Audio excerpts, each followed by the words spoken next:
วันนี้มนต์ก็มาตัดหญ้าอีกแล้วตัดหญ้าให้FCเบิ่งอีกแล้วสบายดีเด้อสบายดีFCพ่อแม่พี่น้องทั้งหลายนะทั้งไทยและลาวเนาะบ่ฮู้ว่าสิส่งการบ้านหยังสิเฮ็ดหยังเนาะเพราะว่ากิจวัตรประจำวันของมนต์ก็คือมา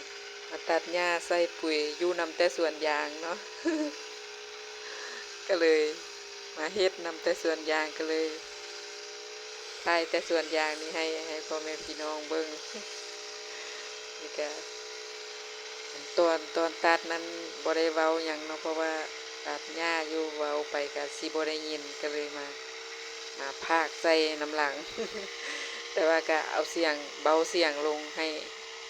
เสียงจักรค่อยเนาะแต่ว่าก็ได้ยินเสียงจักรนำอยู่ก็มนต์ก็มาพากย์น้ำหลังหญ้าหกอันเนี่ยว่ายามฝนเนาะตัดแต่แค่2 อาทิตย์นึงก็ยาวแล้วก็เลยหกคักมันตัดอยู่นี่แหละมันตัดอยู่นำมันแคมหนองสระหนองป่าจกสระจกอันนั้นไว้เนาะให้แม่โคจกสระไว้ว่าสิไว้กินปลาแต่ว่าบ่ได้กิน บ่ได้กินปลาจักเทื่อปานนี้สระก็ได้เพราะว่าเพิ่นมาลักเอาเบิดคันแม่นสิเลี้ยงก็บ่หยังก็อยากเลี้ยงได้คืออัน FC เพิ่นเลี้ยงเนาะเลี้ยงปลาหมอเทศน่ะอุ๊ยมนต์อยากเลี้ยงเห็นเพิ่นเลี้ยงน่ะแต่ว่าเลี้ยงแล้วบ่มีคนเฝ้าเนาะบ่มีคนอยู่เฮาเฮากลับมาบ้านคือจังเพิ่นจอบเพิ่นเบิ่งอยู่นี่เด้ปั๊บเฮากลับมาปั๊บเพิ่นก็ไปปั๊บโลดได้อันเพิ่นไปจอบลักเอาหั่นน่ะปลาก็เลยว่าจกเสียเงินละล่ะ จกหนองสระเสียเงินละล่ะบ่ได้กินปลาเพราะว่าเพิ่นนั่นเพิ่นมีแนวซอดเพิ่นเอาไปจุ่มลงน้ำแล้วอันปลามันก็สะเดิดสะดุ้งขึ้นมาเพิ่นก็ตักเอาเบิดจังซี่เลยน่ะก็สิโหนเห็นเป็นหลักฐานว่าตอนเพิ่นซอดมันสะเดิดสะดุ้งแล้วบัดนี้มันบ่ทันสะเดิดขึ้นมาไวอะนะมันยังอยู่ในน้ำบัดนี้เพิ่นหนีแล้วมันจังสะเดิดขึ้นมาแล้วมันก็เน่าฟูน้ำอยู่หั่น เพราะว่ามนต์ไปแล้วเห็นมันเน่าฟูน้ำก็เลยฮู้ว่าเพิ่นซอดเอาก็เลยว่าบ่ได้กิน บ่ได้กินปลาเห็นเพิ่นเลี้ยงได้กินโอ้ยอยากเลี้ยงเด้อยากซื้อปลามาเลี้ยงใส่อันของเพิ่นอยู่ข้างๆนี่อยู่ข้างกันนี่เพิ่นเลี้ยงก็บ่หยังบ่ไหวนำคนอันคนลักซอดเอาแดนติดต่อกันนี่เด้มันเห็นหลังคาอันตูบนี่แหละแม่นนั่นเพิ่นเลี้ยงหมูใส่แคมคูสะของเพิ่นแล้วก็เหลียวเห็นตูบน้อยของเพิ่นนั่นนะ คืออันมันส่วนต่อกันเพิ่นก็บ่ได้นอนเฝ้าคือกันเนาะเพราะว่ายางเพิ่นก็ยังน้อยคือกันนะเพิ่นก็มื้อเช้ามื้อแลงกลับก็ตอนกลางคืนมาเพิ่นก็มาลักซอดเอาตอนแรกเพิ่นก็ซื้อมาเลี้ยงคือกันนั่นแหละเพิ่นก็ซื้อปลาหมอหรือว่าปลาเข็ง บ้านหมู่อื่นปลาเข็งมาเลี้ยงเพิ่นว่าซื้อมาเลี้ยงเป็นเท่าใดพันบุลืมละบาทหมาอันสิเอาไปกินบ่ได้กินฮอดอันพอ100ตัวเพราะว่ามันเบิดเจ้าของบ่ได้กิน เพิ่นว่าหัวอาหารก็เบิดเป็นเท่าใดเป่าทุนก็บ่ได้กำไรนี่บ่ต้องพูดถึงเลยกินก็ยังแทบสิบ่ได้กินเบิดก็เลยว่าอ้อนใจเลย มนก็เลยบ่กล้าซื้อมาเลี้ยงอันน้องสาอันจกไว้2น้องพุ่นเด้จกอยู่นี่แล้วก็จกอยู่ฝั่งอันฝากคลองน้ำไปเบื้องนั้นตัวนั้นแห่งกวางแห่งใหญ่กว่านี้แต่ว่าก็ว่างเปล่าแม้แต่ป่าธรรมชาติเข้าก็ยังบ่เหลือเพิ่นมาอันซอดเอาเบิดบ่มีสาระหยังเด้อ เบิ่งมนตัดหญ้าไปเพลินๆเนาะพอได้มีการบ้าน หญ้าหกคักหกแน่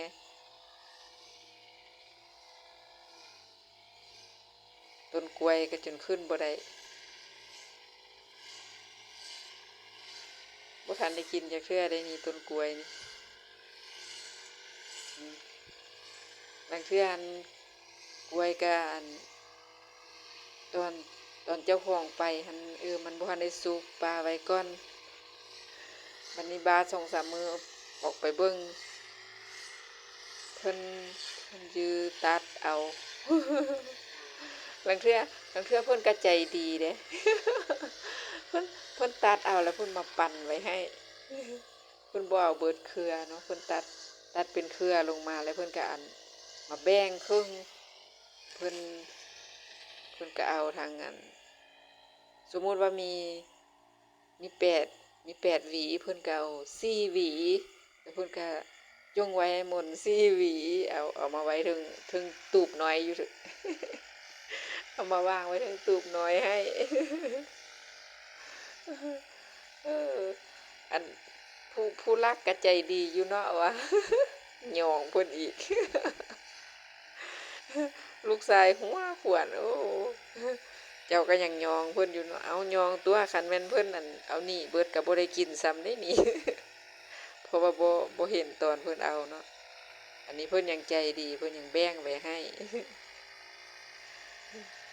ก็แสดงว่าเพิ่นใจดีก็ต้องยองเพิ่นตัวเนาะอันหลายเทื่อแล้วก็เพิ่นเฮ็ดแบบนั้นซึ่งก็บ่ฮู้ว่าเป็นผู้ใดและก็บ่ฮู้กะเท่าเดียวนี้ว่าเป็นผู้ใดที่เพิ่นอันมาปั่นเอา เพิ่นปั่นให้ แต่ว่าป่านี่ติเพิ่นบ่ปั่นให้ หรือว่าเพิ่นปั่นให้อันเน่าฟูน้ำเพิ่นว่า สงสัยสิแม่นเพิ่นปั่นให้แนวนั้นบ่ แต่ว่ากล้วยนี่แหละมันเพิ่นปั่นไว้ให้เป็นหวีไว้เพิ่นก็ไว้ถึงตูบน้อยไว้ให้ผู้ใดเพิ่นก็เลยตัดแบ่งเอา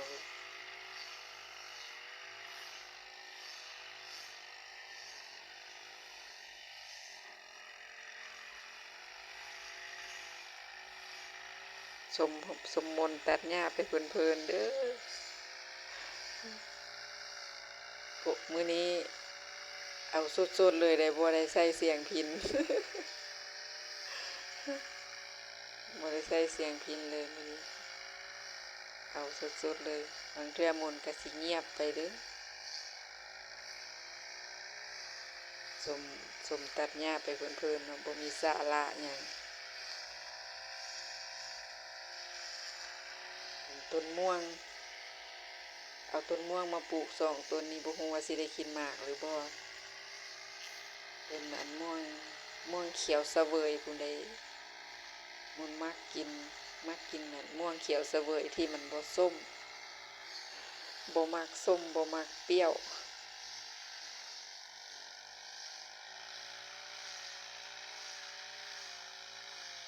เอามาปลูกได้2 ปีแล้วหักก็ต้นซ้ำนี้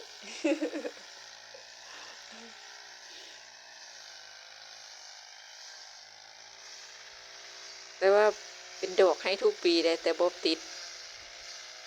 บ่เป็นหมากเป็นดอกซื่อๆแล้วก็ล้นเบิด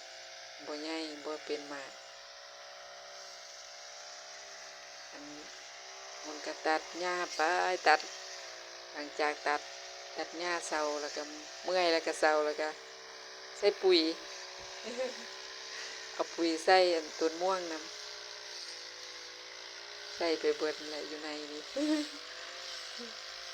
ใส่ทุกอย่างที่ขวางหน้า เบิ่งหญ้าแม่หกคักหกแน่น่ะตัดลงจนนั้นมันเทื่อลั่นยวนจาก ได้จอดดึงออกก่อนแต่ว่าอยู่บ่อนนี้บ่แม่นป่าหญ้าคาได้แต่มันเอิ้นว่าหญ้าหยังบุอกแข็งนี่นะอันที่อยู่ลุ่มอยู่ลุ่มคูซานะอกแข็งซะมันก็เลยบ่ได้ยื้อตัดลงไปตัดแต่อยู่เทิงคูซา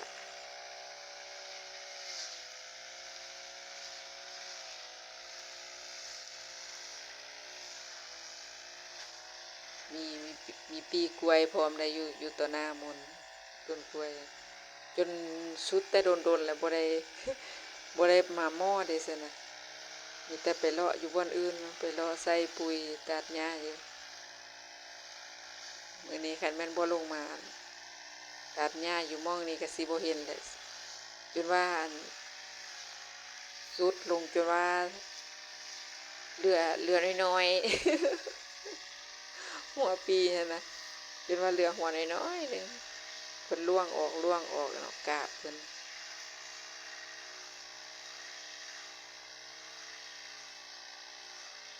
ก็พอได้กินอยู่คันมั่นไปแต่ว่าหน้าแรงหันมุนบ่ค่อยได้ไปดูเนาะแล้วหน้าแรงนั่นแหละเพิ่นสิมักปั่นเครือกล้วย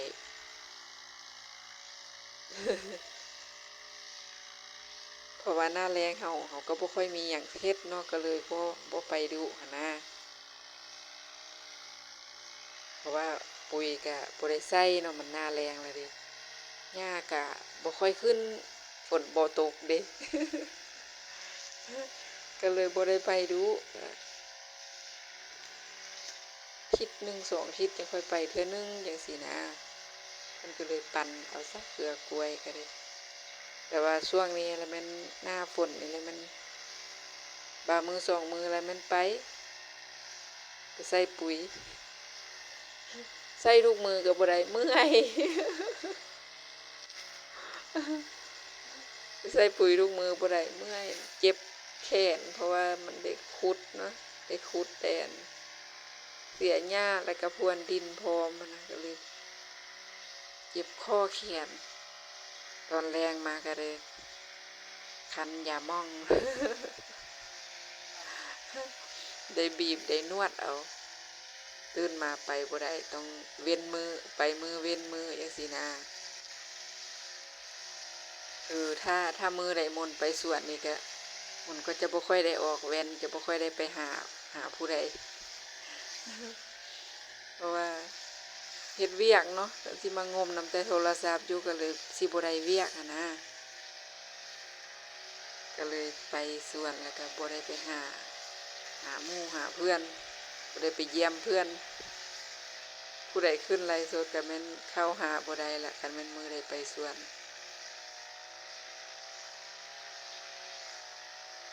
คันมืออยู่บ้านก็โอเค มีเวลาเยี่ยมเพื่อนไปเลาะลิ้นบ้านเพื่อนได้ก็คันสิเอาไปจอดให้หมู่ก็พอได้อยู่แต่ว่าบ่คักใจเนาะเพราะว่าเฮาบ่ได้คอมเมนต์ผัดหมู่ก็สิคิดว่าเฮาหนีหั่นนะ ก็เลยว่าบ่บ่เข้าไปซะดีกว่าทำงานตัวเองซะ ทำงานตัวเองให้มันเร็วมือไปภายในมือนั้นมือที่เฮาอยู่บ้านเฮาก็จังค่อยไปลิ้นน้ำหมู่มื้อใดเฮาไปเวียกเฮาก็ตั้งหน้าตั้งตาเฮ็ดเวียกซะย่างแบตมันก็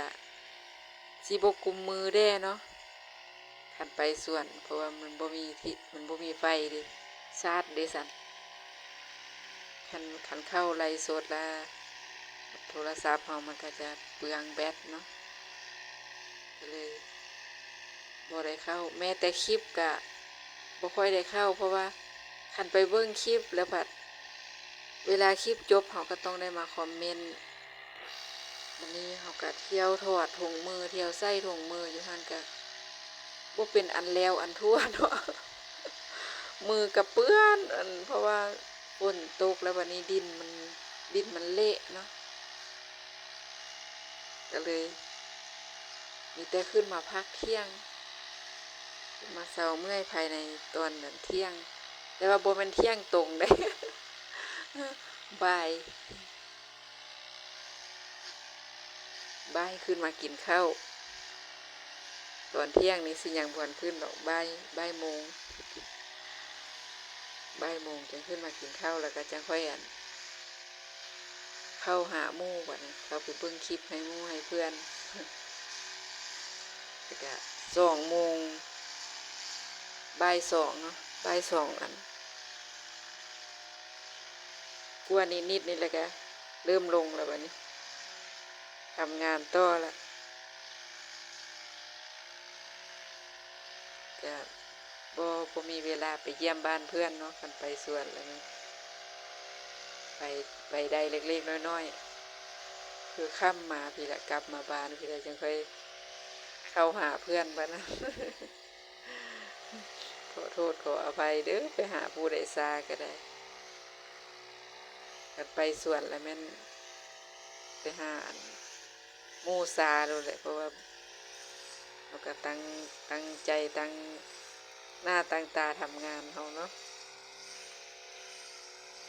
คันคือหน้าแรงทางง่ายก็ไปสู้มือก็ได้อยู่แต่ว่าตอนนี้ทางมันยากทางมีแต่ขี้โคลนขี้ตมเอารถไปบ่ได้ย่างไปกว่าสิฮอดจักว่าอีหยังหาอีหยังมาลุงพุงพังไป แบกจักตัดหญ้าแบกกันเข้าแบกน้ำไปกินนะหลายอย่าง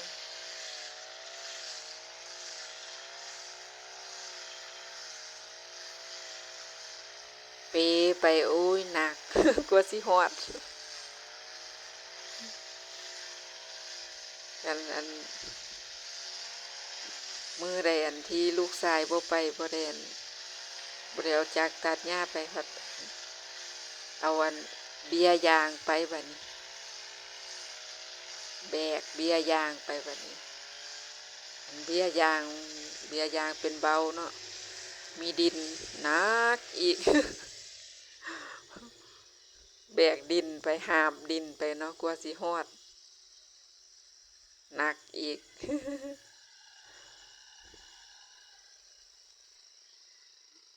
เพื่อนคู่ใจ เพื่อนคู่ใจกันย่างเลาะไปเลาะมาวนอยู่น้ำแถวนี้นะ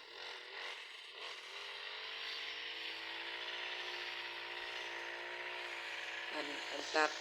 ลุ่มลงไปแคมซะก็สิตัดยากๆได้จักหน่อยเนาะ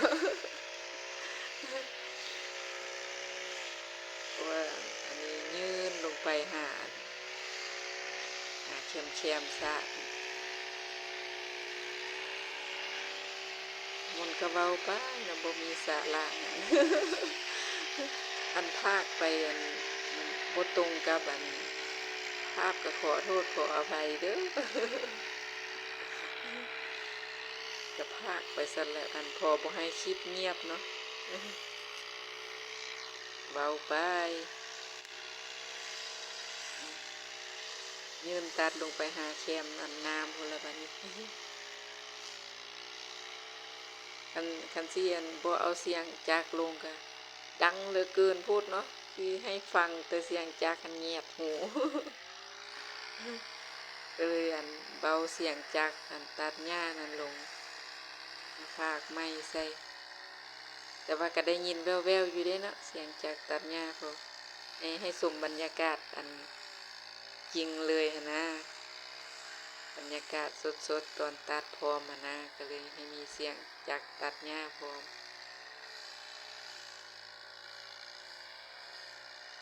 ตอนนี้ก็ตัดเลาะกลับคืนมาพี่มาหาต้นยางพี่เลยวันนี้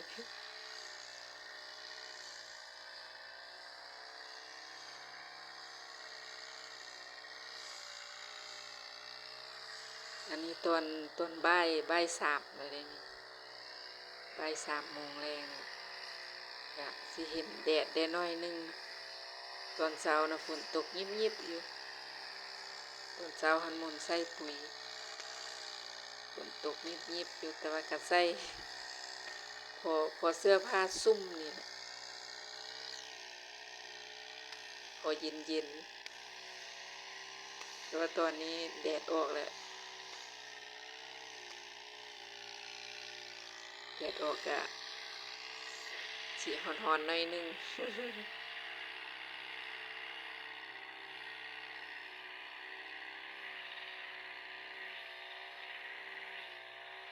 เบิ่งหญ้าแถวนี้นะหนาคักหนาแน่พุ่นกล้วยไปกล้วยมาอยู่มันดึงหลังเทื่อนลั่นใส่ใบจัก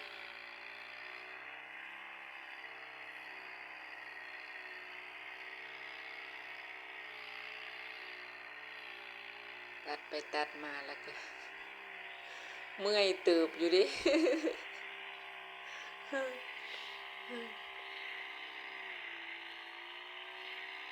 เบิ่งคือบ่เมื่อยเนาะตัดหญ้าซื่อๆเนาะแต่ว่า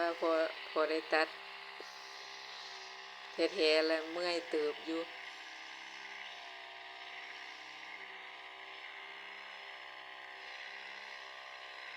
ตัดออมต้นกล้วยน้อย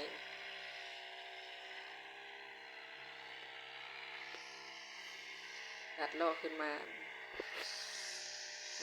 ต้นม่วงอันเขียวเสวยนี่เองล่ะ อยู่มี2ต้นเด้อซั่นน่ะต้นหนึงปลูกอยู่ฝั่งทางนั้นติดแดนกับเพิ่นพุ่นอันต้นนี้แหละปลูกอยู่ฝั่งทางนี้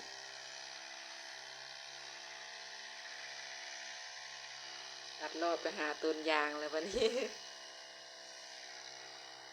คันตัดรอบไปหาต้นยางยานตั้งแต่อันดาดเอาต้นยางเนาะเพราะว่าหญ้าหกที่สัญญาออมอยู่นำต้นยางบ่สำนาญปานใดหั้นนะ แต่ว่าถึงถึงสิสำนาญปานใดก็เห็นดาดเอาต้นยางอยู่เด้เพราะว่าหมุนเคยจ้างคนมาตัดแล้วบัดนี้ หลังจากเพิ่นตัดแล้วเขาก็ไปเลาะเอาอันหญ้าที่อยู่ไกลๆต้นยางออกหลังเทื่อเพิ่นก็ใบมีดตัดหญ้าเพิ่นก็ไปสอยเอาอยู่เด้ผู้เพิ่นชำนาญก็ได้แต่เทื่อพลาดก็มีเนาะบ่แน่เสมอไป